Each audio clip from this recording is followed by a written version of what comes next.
ঠাকুরগাঁয়ের রানীশঙ্কৈলের প্রাচীন ঐতিহ্যের এক নিদর্শন রামরাই দিঘি। প্রাচীন জলাশয়গুলির মধ্যে বৃহত্তম এই রামরাই দিঘি। এর আয়তন ৪২ একর। এটি ঠাকুরগাঁও জেলার সবচেয়ে প্রাচীন ও বৃহত্তম দিঘি।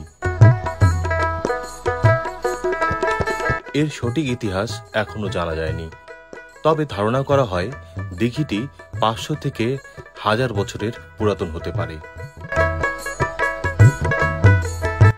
একসময় এই দিঘি ছিল এই অঞ্চলের সাধারণ মানুষের পানির চাহিদা পূরণের উৎস।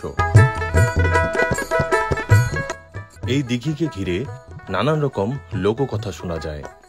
রামরাই দিঘির নামকরণ করা হয় রানী সাগর। রামরাই দিঘি ঠাকুরগাঁও জেলার রানীশঙ্কৈল উপজেলা সদর থেকে ৪ কিলোমিটার দূরত্বে অবস্থিত।